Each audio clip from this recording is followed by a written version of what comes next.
پاکستان میں مدارس کے اصلاحات اور رجسٹریشن کے حوالے سے اہم اجلاس میں نظام کو برقرار رکھنے اور اصلاحات کے حوالے سے متفقہ قرارداد منظور۔ چیئرمین اسلامی نظریاتی کونسل علامہ راغب نعیمی نے کہا کہ مدارس کا معاملہ مذہبی ہے، اسے سیاسی اکھاڑا نہ بنایا جائے۔ علامہ طاہر اشرفی نے کہا کہ کیا بیرونی ایجنڈے والا آ کر ہمیں مدرسے میں تعلیم پر ڈکٹیشن دے سکتا ہے؟ مولانا عبدالقویر آزاد بولے ہم سب مدارس کے چوکیدار ہیں۔ علامہ جواد نقوی نے کہا کہ مولانا فضل الرحمان کے ساتھ بیٹھ کر اس مسئلے کو حل کیا جانا چاہیے۔ مفتی عبدالکریم نے کہا کہ حکومت مولانا سے بلیک میل نہیں ہو رہی۔ مدارس کا معاملہ ایک تعلیمی معاملہ ہے، اسے سیاست کا اکھاڑا نہ بنایا جائے۔ اس وقت ایک لہر ہے دہشت گردی کی، انتہا پسندی کی، اس میں ہم سب کو ایک کردار ادا کرنا ہے۔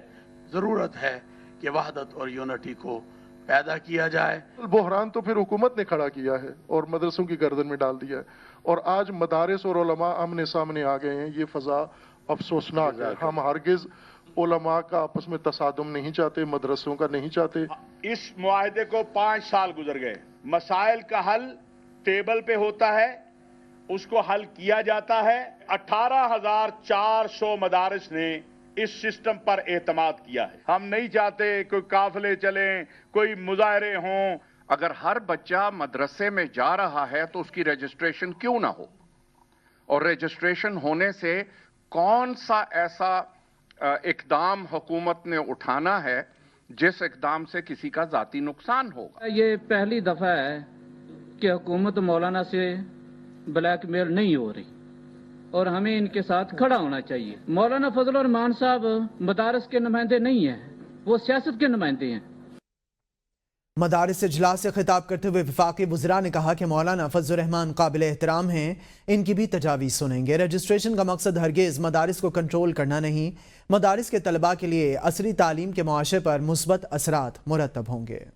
ایک ہی چھتری کے نیچے مدرسے کے طلباء بھی ہوں اور ایک ہی چھتری کے نیچے باقی طالب علم بھی ہوں مختلف یونیورسٹیز کے۔ جو بل آیا وہ کچھ قانونی پیچیدگیوں کی وجہ سے قانون کی شکل اختیار نہیں کر سکا کہ وزارت تعلیم کے زیر انتظام ہونے سے جو فوائد حاصل ہوتے ہیں، جو مقاصد حاصل ہوتے ہیں، وہ اس کے ثمرات اب آنا شروع ہو گئے ہیں۔ جو اس کی مخالفت کر رہے ہیں وہ انڈسٹریل اس میں رہنا چاہتے ہیں، اس کے زیر نگرانی، اس کی بات کی کسی بھی ذہی شعور شخص کو سمجھ نہیں آ رہی، نہ ہی مجھے آ رہی۔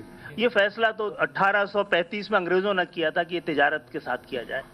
ہم نے فیصلہ کیا، آپ سب نے مل کے فیصلہ کیا ہے کہ وزارت تعلیم کے ساتھ ہوگا، تو یہی فیصلہ رہے گا۔ مولانا فضل الرحمان کہتے ہیں کہ علماء کو علماء کے مقابلے میں لایا جا رہا ہے۔ پارلیمنٹ مدارس بل پاس کر چکی، اب کیوں متنازع بنایا جا رہا ہے؟ حکومت اس معاملے کو سیاسی اکھاڑا نہ بنائے۔ ہم استحکام جبکہ حکومت عدم استحکام لانا چاہتی ہے۔ اس وقت ہمیں حکومت کی تجاویز قبول نہیں، ہم لائے عمل بنا رہے ہیں، مگر مفتی تقی عثمانی کہہ رہے ہیں کہ رک گئے۔ مفتی تقی عثمانی نے 17 دسمبر کو مدارس سے متعلق اجلاس بلایا ہے۔ ایک بل ہمارا پہلے سے متفقہ موجود ہے، اس کو بھی پاس کیا جائے۔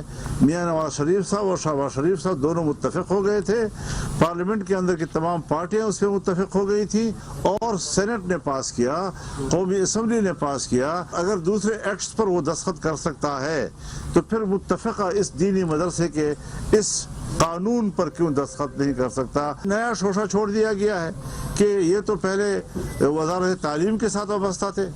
اس کے اندر ہم نے مکمل طور پر آزادی دی ہوئی ہے تمام مدارس کو کہ وہ کسی بھی وفاق کے ساتھ الحاق کرنا چاہیں، تو پھر کیوں اس کو تنازع کی طرف اٹھایا جا رہا ہے؟ قوم کو گمراہ کیا جا رہا ہے، مدارس کے طلباء اساتذہ کو ایک عجیب سی کیفیت سے دوچار کیا جا رہا ہے۔ کوئی اضطراب نہیں ہے، کوئی پریشانی نہیں ہے، کوئی اختلاف رائے نہیں ہے، متفقہ ایک ڈرافٹ ہے، سب کا اس پر اتفاق رائے ہے، نئے شیش نہ چھوڑے جائیں۔ پی ٹی آئی رہنما شیر افضل مروت کہتے ہیں فضل الرحمان اور پی ٹی آئی میں بہت فاصلے ہیں، انہوں نے 26ویں ترمیم پر ووٹ دیا۔ اسد قیصر اور بیرسٹر گوہر کی خواہش ہے کہ مولانا فضل الرحمان کے ساتھ چلا جائے، لیکن میں نہیں سمجھتا کہ ان کے پاس حق اور مظلوم کے ساتھ کھڑے ہونے کے اصول موجود ہیں۔ وہ اے بی نیوز کے پروگرام بدلوں میں گفتگو کر رہے تھے۔ 26ویں آئینی ترمیم میں حکومت اور اسٹیبلشمنٹ کی ایما پہ ان کو ووٹ دے کہ مولانا صاحب نے جو ہے وہ جو ہمارے درمیان ٹرسٹ کا ڈیفیسٹ تھا اس کو مزید جو ہے چوڑا کر دیا ہے. تو میں ذاتی طور پہ سمجھتا ہوں کہ ہمارے اسد قیصر صاحب بریسٹر گور صاحب کی خواہش ہے کہ ان کے ساتھ چلا جائے, لیکن میں نہیں سمجھتا ہوں کہ مولانا صاحب جو ہیں وہ ان کی سیاست میں کبھی حق اور مظلوم کے ساتھ کھڑے ہونے کی کوئی اصول ہے. انسان ہوں یا فرشتے, ہم مذاکرات کے لیے تیار ہیں. مطالبات نہ مانے تو سول نافرمانی کی طرف جائیں گے. اپوزیشن لیڈر عمر ایوب کہتے ہیں کہ ملکی استحکام اور سیاسی پارہ نیچے لانے کے لیے بات چیت کر سکتے ہیں. قومی حکومت مسئلے کا حل نہیں, عدل و انصاف اور قانون کی بالادستی ہوگی تو ہی ملک آگے بڑھے گا. ہم لوگ جو بھی مذاکرات کے لیے تیار ہیں وہ پشتوں کے وہ ایک مثال ہے کہ بنی آدمانی یا خاپیریانی مذاکرات برسر کو مطلب کہ وہ انسان ہو یا فرشتے ہوں یا جو بھی, ہم لوگ مذاکرات کے لیے تیار ہیں انشاءاللہ. قومی حکومت اس وقت ملک کا حل نہیں ہے. اس میں واضح ہونا چاہیے کہ ملک میں عدل اور انصاف اور قانون کی بالادستی ہوگی تو ملک آگے چلے گا. جب تک لارج اسکیل مینوفیکچرنگ میں خاطر خواہ اضافہ نہیں آتا اس کے بعد اس کے علاوہ ملک میں آپ کا جو معیشت کا پہیہ ہے وہ چل ہی نہیں سکتا. معیشت اس وقت ٹوٹلی جیمڈ ہے. یہاں پہ کوئی انویسٹمنٹ نہیں آ رہی, یہاں پہ آئین اور قانون کی بالادستی نہیں ہے. وزیر دفاع خواجہ آصف نے اے بی این نیوز سے خصوصی گفتگو کرتے ہوئے کہا ہے کہ حکومت کو بانی پی ٹی آئی کو سول نافرمانی کی تحریک کرنے دینی چاہیے تاکہ جتنی بھی دھمکیاں ہیں وہ استعمال کر لیں. بانی پی ٹی آئی کے کون سے مطالبات ہیں جو ملک اور قوم کے مفاد میں ہیں؟ ریاست نہ پہلے بلیک میل ہوئی ہے نہ اب ہوگی. آپ کو یاد ہوگا کہ سول نافرمانی کی تحریک یہاں پہ دھرنے میں بھی اناؤنس کی تھی اور خود بل جلائے تھے انہوں نے. تو میرا ذاتی رائے ہے کہ حکومت کو ان کو یہ کرنے دینی چاہیے تاکہ جتنی بھی دھمکیاں ہیں وہ استعمال کر لیں.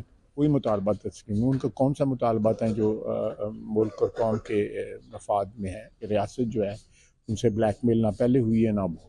کہ جب ہم لوگ قید تھے سمیت میاں نواز شریف, شہباز شریف, ان کے سارے خاندان جو ہیں سب قید تھے, تو امریکہ میں کہتے تھے میں بعد جا کے یہ کر دوں گا, میں وہ کر دوں گا, یہ کر دوں گا. امیر جماعت اسلامی حافظ نعیم الرحمان کہتے ہیں کہ پاکستان کی پارلیمنٹ عوام کے نمائندہ نہیں, جمہوریت سرمایہ داروں اور جاگیرداروں کی ہے. امیر جماعت اسلامی نے کہا کہ ان لوگوں کو پاکستان کے عوام کے مسائل سے کوئی دلچسپی نہیں. پاکستان میں جمہوری آزادی, آئین کی بالادستی ہونی چاہیے. بڑی طاقتوں نے شام میں کھیل کھیلا, نقصان عوام کو ہوا. شام میں حکومت کی تبدیلی کے بعد عوام کو حق ملنا چاہیے. شام میں عام معافی کے اعلان سے دنیا میں اچھا تاثر گیا. جماعت اسلامی امن کی کوششوں کی حمایت کرتی ہے. گورنر پنجاب سردار سلیم حیدر خان کی زیر صدارت پاکستان پیپلز پارٹی اور مسلم لیگ نون کا پنجاب ہاؤس اسلام آباد میں مشترکہ اجلاس میں پیپلز پارٹی اور نون لیگ کا مشترکہ اجلاس 24 دسمبر کو لاہور میں منعقد کرانے کا فیصلہ. اجلاس لیگی کمیٹی نے پیپلز پارٹی کے تحفظات پر اعلیٰ سطح پر غور کرنے کی یقین دہانی کرا دی. اجلاس میں تمام صوبوں کے حوالے سے بات چیت سمیت بین الصوبائی ہم آہنگی کے مختلف امور پر گفتگو کی گئی.